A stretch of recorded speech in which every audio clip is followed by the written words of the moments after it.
Hello everyone, welcome to the Training, Learning, and Development Conference show. This is going to be a great show. It's going to be held October 3rd through the 5th in San Diego, California. Be there. It's going to be fun. You're going to meet some of the industry's top leaders, as well as have a small and intimate show. It won't be that small actually, but you'll have an intimate show to learn everything you can about e-learning, training, development, and all else having to do with training. You'll have a great time. Now today, in the first of our shows, we're going to have Lesley Price with us. She is from the UK, and you're going to meet her in a moment. But first, our intro.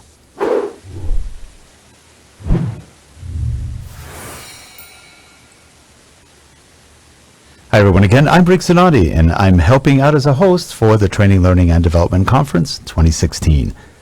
Well, before we start, we've got with us today Lesley Price. But before we meet her, let's watch her in action. Here we go. Technology-enabled learning should be providing better education for everyone, yet very often those who need it the most are the very people for whom it remains a distant dream. We believe that has to change, and with your help, we believe it can. Today, our old technology is being recycled across the developing world. The intention? To connect excluded communities to the huge repository of knowledge that exists on the web.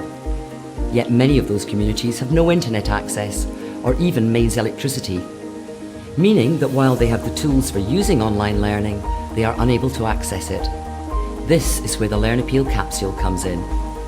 The capsule has been designed to take learning to areas that lack even the most basic infrastructure. Running off an internal battery, it transmits a signal that can be received by any nearby device, even without an internet connection. Connecting learners to a learning management system that can be preloaded with literally any content, from vocational skills to basic health and safety, giving even the most disadvantaged learners a fighting chance at changing their lives. LearnAppeal already has a number of projects up and running, both abroad and at home. In the UK, we are working with Bernardo's, using the capsules to help young people access targeted learning in a safe environment. In Malawi, we're helping disadvantaged young people build entrepreneurial skills and grow the local economy. There are so many people we can help, so many places where learning can make a difference, but we need your support. All kinds of donations are welcome. We are not only seeking help with funding, we'd love to hear from anyone willing to donate their time and expertise, especially experts in learning and learning technology. Donations of learning content are also hugely valuable, whether that's off-the-shelf vocational content or bespoke content that could be created to support a specific project. Please join us as we bring a brighter future to young people and adults all around the world. Together, we really can make a difference.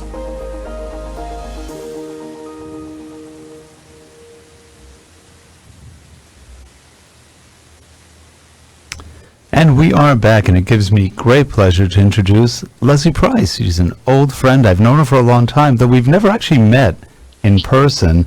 And Lesley is an educator. She's been doing education for over 30 years in her life. Recently retired, which is hard to believe because she is vibrant and very youthful. She was working in what's equivalent to our community colleges. I think they're called furthering education in the UK, and also has been very involved in e-learning and technology and training. Implemented one of the first Lotus learning space systems in the school systems there, which is pretty good. It was involved in collaboration and social collaborating for a very long time, way back before it became a buzzword. And Lesley also works, she was a manager at the Learning and Performance Institute with our good friend, Colin Steed. So I was also very glad to hear that. Colin's a great guy. Lesley, you've done it all. How are you today? I'm very good, thank you, and I'm absolutely delighted to be here, and even if it's only on video with you, Rick, it's great to chat with you, and we are so delighted that the Training, Learning and Development Conference and my dear friends Brent Schlenker and Patty Shank are working now together with Lewis and yourself to help us launch LearnAppeal in the United States. my goodness, amazing. Very exciting. How did you get involved with LearnAppeal? I decided I was going to take early retirement. Why? Because I could. And then I decided at the same time that I wanted to give back.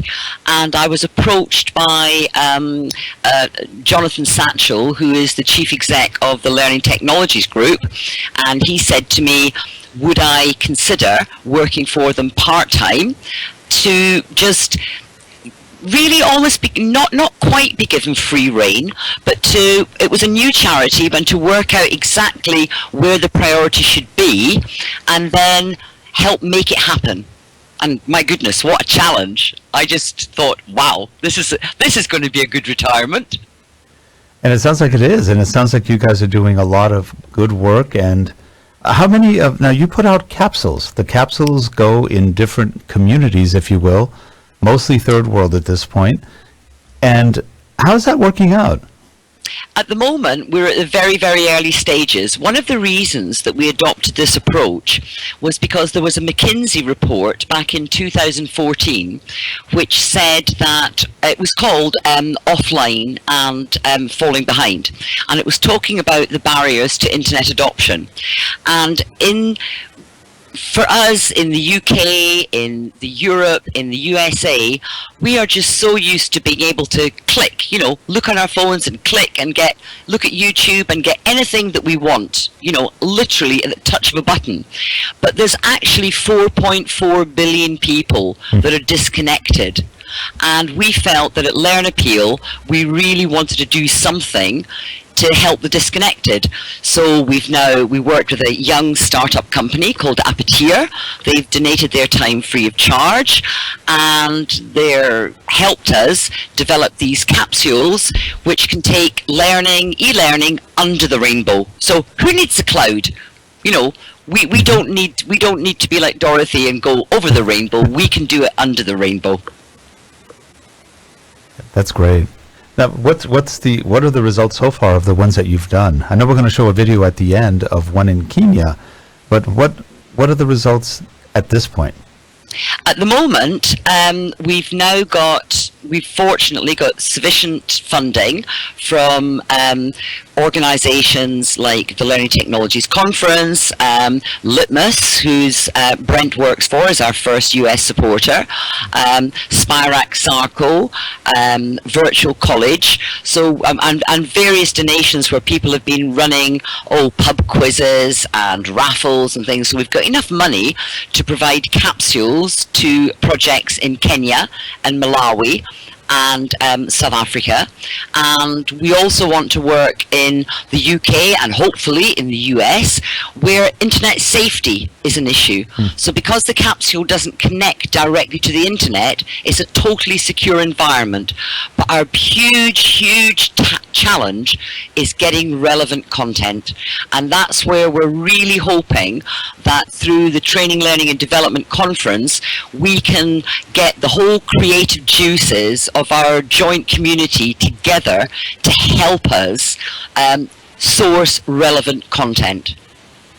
That's a great idea. And there is a lot of relevant content out there already that could just be repurposed for something like this. Yeah, you say that, Rick, you say that, but very often in the world that we live in, the context isn't right. And you've been working in this field for a long time, like myself, and if the context isn't right, people switch off. And we don't want people to switch off. We want people to become engaged. We want people to think, this matters to me, I can learn, this is relevant to me. So we're looking for content that an awful lot around vocational skills. And I know it's probably going to sound crazy, but to plant trees, you don't have to wear face masks or high-vis jackets or hard hats. You can actually learn how to plant a tree without all the health and safety stuff. Right. And that's where that's where I think context becomes king, not just content becoming king. Also, what it sounds like what you're doing is you're also focusing the type of content on skills development, Yes. to make sure that they can have a future. Exactly, and we want people to be able to have a future in their own environments, where they can then carry on the what they've been doing for a long time, but they can also get the benefits of what we've been learning in e-learning, only they can do it by themselves. And most people think, oh, you know, I'll just look at a PDF, I'll download it, it won't be a problem. But that is hugely expensive. People don't realize, even for us to watch a video on YouTube, people don't realize the streaming costs until, of course, they go overseas and then they see how much data roaming will cost them. It's quite expensive. In fact, you made a comment to me yesterday that somebody sent you a video and it costs, was it £7 to... The equivalent of £7. That's not cheap. No. Not to people who don't have a lot of money. And what we want is to grow their economies, because if they grow their own economies, they're then better off themselves. And you know, the whole community then will benefit and will develop. And you know, if you're going to give aid overseas, isn't it much better that we help them in a way that helps themselves, rather than us dictate what content that they should have? We'd rather it be content that is relevant and contextually appropriate than us say, oh, well, yes, you can look at this, but, you know, you've got to take into account all the US or UK or European health and safety. I'm not saying health and safety isn't important. Right. It is important. It's very important. But sometimes if all you want to do is plant a tree, Right. you don't need to wear a high-vis jacket. No. And those countries still don't have hundreds of thousands of lawyers waiting to sue you if the tree falls on you. So you don't need that at this point. And it's sort of interesting, too, because traditionally foreign aid and everything else hasn't gone to the people it's supposed to go to. It goes to the governments, which take it, and then not a good situation. So this is actually going right into communities. Absolutely. In Kenya, we are working with an organization called Complete Kenya, and they want to set up 22 e-community centers in places where there is no internet. So we're going to be putting these, initially we're doing a pilot of 10, we're going to be putting them into places so that people can learn, but not just maybe vocational skills, but also about water, sanitation, looking after themselves with health, and also learning other skills that will help them when they then, you know, want to develop community projects. So leadership skills, project management skills, business skills, if they're going to become, you know, young entrepreneurs. My goodness, we need more entrepreneurs, don't we? Sure. You can't have enough of them, actually, because it makes a difference. It makes the society more vibrant. Exactly. So that's pretty good. Who came up with the idea? The idea of the capsule? That was the company, Appetit, had one of the founders there, Wes Atkinson, was actually with Hayes Recruitment. And when Hayes moved out to India, he spent a lot of time out in India and saw what life was like for people not to have the internet. And at the same time, LearnAppeal was looking at another solution which dealt with the same kind of things, but the solution that we were originally looking at didn't have what I would call social collaboration, and it didn't have sharing. And I then talked to various experts in the field, and the outcome was that sharing is actually a very, very valuable way of learning. I mean, to give you a really simple example, we've developed a course on poultry keeping, and in it is a social collaborative area. So if you are somebody who wants to know about poultry keeping, and you then say, oh, and the trouble I've got with my chickens at the moment is they're losing their feathers, and what can I do about it? And I've tried this and I've tried that.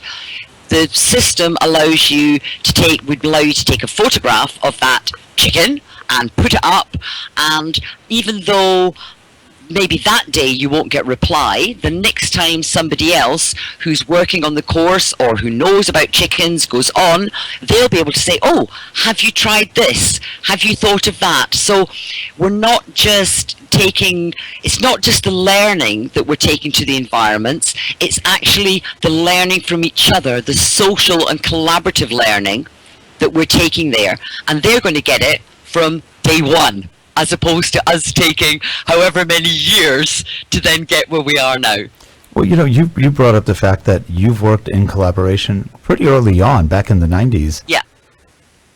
What have you seen in your experience of the benefits of, a lot of pundits talk about, oh, collaboration, we must collaborate, but they don't do anything with it. What have you seen with your practical experience of collaboration in action, and also with this project? I think it's really important because one size doesn't necessarily fit all, and we've got to take into account what others do. And some of the most valuable lessons that I've learned and that I've seen in social collaboration is actually learning from mistakes. And I don't think we should be too afraid of mistakes. And very often when you look at learning and e-learning courses, the really good ones will allow you to do scenario-based learning. Right. So you're allowed to make your own mistakes. But what better than if you've actually got mistakes that you see that other people make, and you think, oh, I've been there, I've done that, I can help them. Yeah, it's true, because a lot of people think they're the only ones making the mistake. I go, Exactly. no, you'd be surprised how many of us make mistakes, and when. And it's a good way to help somebody out, too. And people are very glad to help when they realize they're not alone making the mistake. Exactly, exactly. And I think interesting- that's the bit that we want to do. And I say that with the capsule, it's what the company Appetit have developed for us is absolutely amazing. When you're on it, you would literally think you were connected to the internet. You would think you were on a cloud-based learning management system.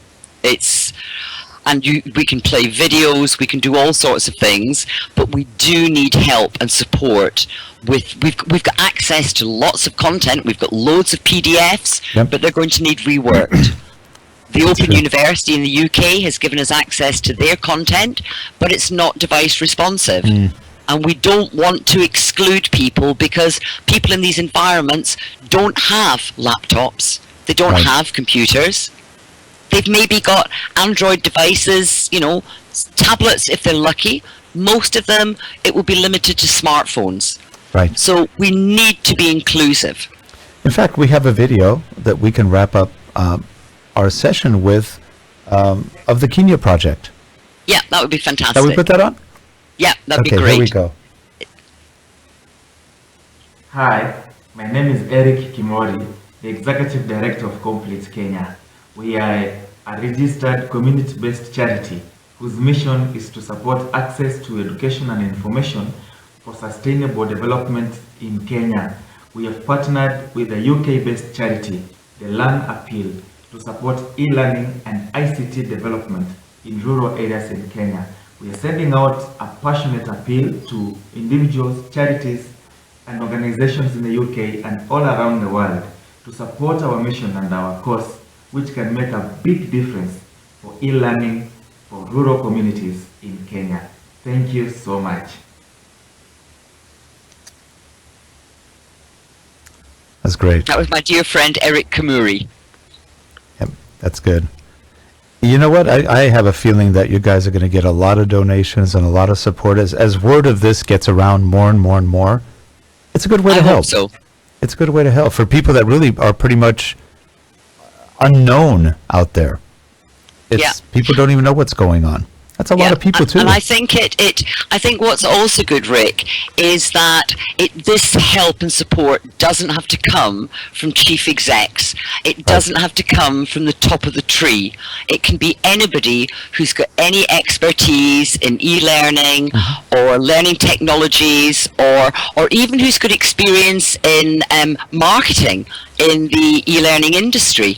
we're going to need help with press releases, we're going to need help with writing blog posts. So it's anybody who's involved in the industry, I think, could actually really help us make a difference. That's great.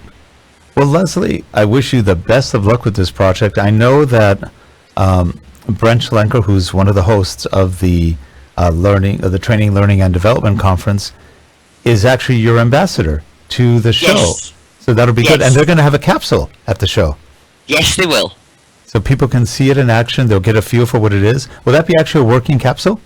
Oh yes, it will be, and people will actually be able to connect to it. So people will be able to go on and connect to it, and no matter what device you're on, it's device responsive. When people then make comments or click save, it then saves to the capsule, and then other people. So we could actually, if we were going to be very clever, organize a conversation during the 3 days at the conference. That'd be fun. What better way than see it in action? Exactly. Try it out in anger. Yeah, that sounds fun. That sounds like a lot of fun. Well, we wish you a lot of luck and success with what you're doing. And Lesley, as always, is a pleasure talking and chatting about this. And I'm sorry you can't make it to the conference. It would have been fun to see you there, but maybe next time.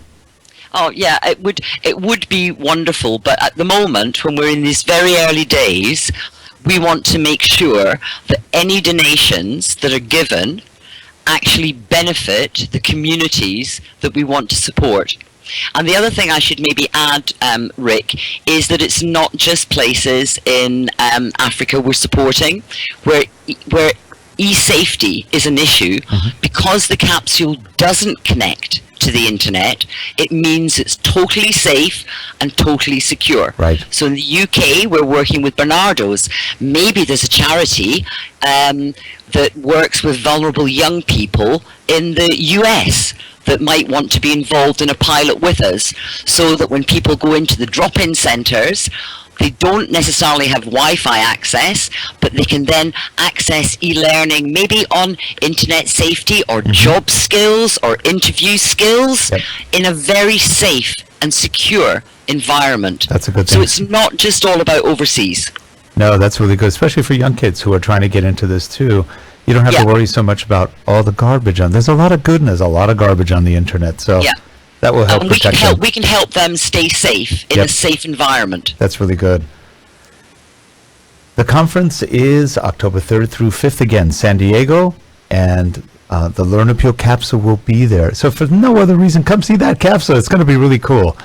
And Lesley, again, a pleasure seeing you, and we'll see you soon. And again, we'll hope to see you at the conference in October. Have a good one, everyone. Thanks a lot, Lesley. Thanks very much. Bye-bye.